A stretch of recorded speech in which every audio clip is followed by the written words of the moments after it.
pag-uusapan natin ngayon, syempre, tungkol pa rin sa vigil, no? Prayer vigil sa PI. Tumawag po sa akin yung isang reporter.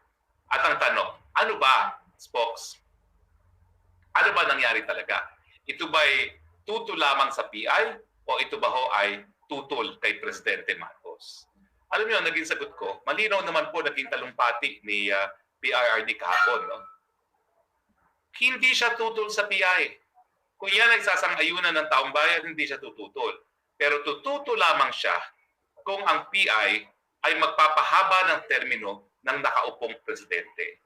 Doon talaga, sabi niya, kinakailangan you have to reckon with my objection. So ayaw niyang gagamitin ng PI para pamamaraan na mapahaba ang termino ng mga nakaupo na sa pwesto ngayon. Dahil alam naman natin na yung tatay ni PBBM, para nga manatili sa posisyon ng 20 plus years, binuwag ang ating saligang batas na 1973 Constitution at talaga namang sinarado ang Kongreso at talagang naging isang diktador. No? At kahapon nga pala, ginilita natin yung anniversary ng People Power. No? Hindi na po natin mabubura yung People Power Revolution. Yan po ay kasaysayan na. Yan po ang mangyayari kung ang taong bayan ay napupuno na dahil ang gobyerno, imbis na manilbihan sa taong bayan, nagpapasasa lang at nagpapayaban. Kaya kayong mga nasa Malacanang, huwag kayong makakalimot sa kasaysayan kapag kayo naging full-time na puro kayamanan na lang ang inaatupag, hindi po malayo na baka maulit muli ang EDSA. Dahil ang taong bayan, meron pong hangganan ang pasensya. So balik po dahil sa tanong na reporter, ano ba ang totoong intensyon ng mga prayer vigil sa PI? Well, malinaw naman po, no? Sabi ni Presidente kahapon, at medyo malamig ang ulo ng aking dating amo, talagang tututo lang siya sa PI na magpapahaba ng mga termino. Otherwise, kung hindi naman po yan na intensyones, wala namang bagay na hindi dapat mabago. No? Talaga i-consider niya na po pwedeng mabagong saligang batas kung ganyan.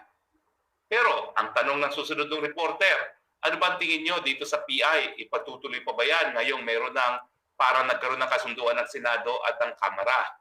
Well, wala pa pong kasunduan. Kasi, ang sabi nila, virtually identical yung resolution na dinidiscuss ngayon sa Senate at saka sa House. Malaki pong pagkakaiba. Kasi dun sa resolution ng House, wala pong binabanggit na ang botohan ay separately pa rin.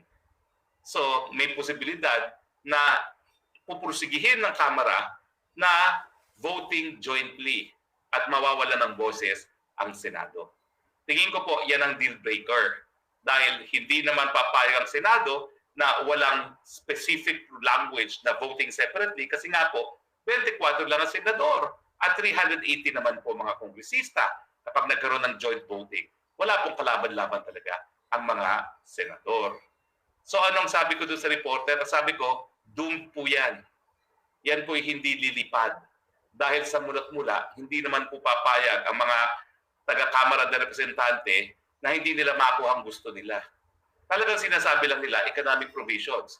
Pero dahil siya nagpipilit pa rin sa joint voting, kapag yan po ay nasunod, lahat ng gusto nilang baguhin, kasama na yung sistema ng gobyerno na maging parliament para yung isang hindi nga manalo na presidente ay mananalo bilang prime minister, yung term limits, lahat po yan ipapasok na nila dyan. At miski tumutol pa ang mga senador dahil joint voting, wala pong magagawa ang senador.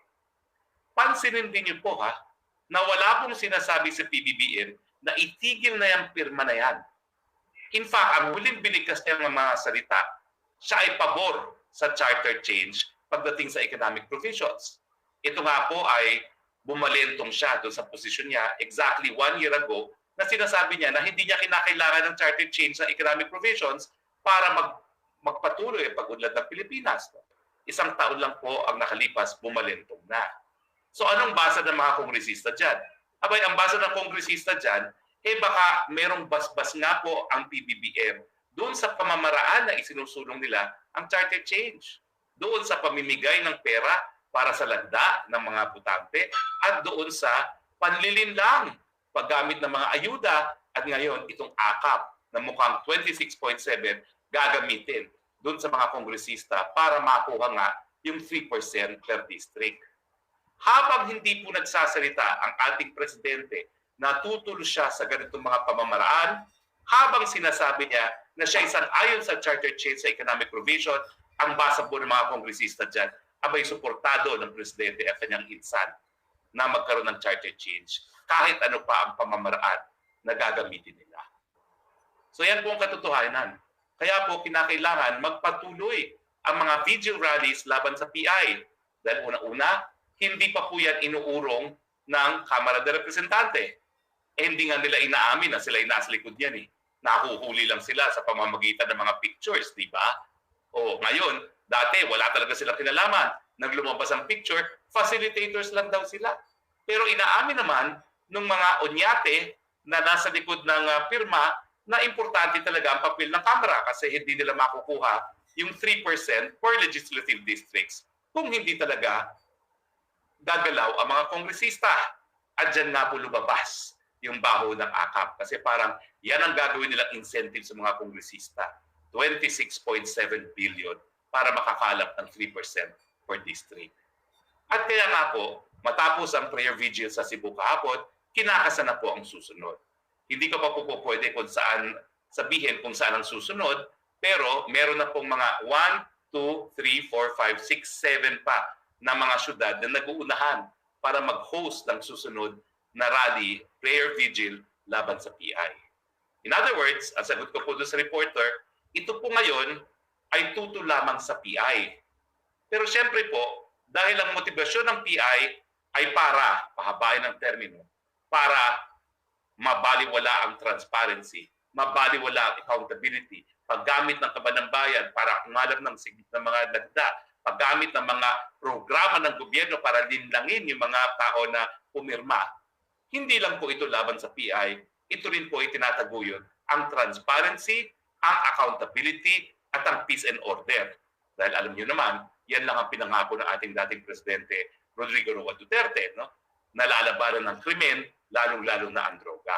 Siyempre po, ang isang hindi pinagkakasunduan ngayon ni Vice President Sara at ni PBBM ay yung peace talks na alam naman natin, sinabi na ni Presidente na pulbos na raw ang hanay ng mga teroristang CPP-NPA, and yet, bakit ka makikipag-usap ng kapayapaan una-una sa mga terorista na sabi mo ay pulbos na?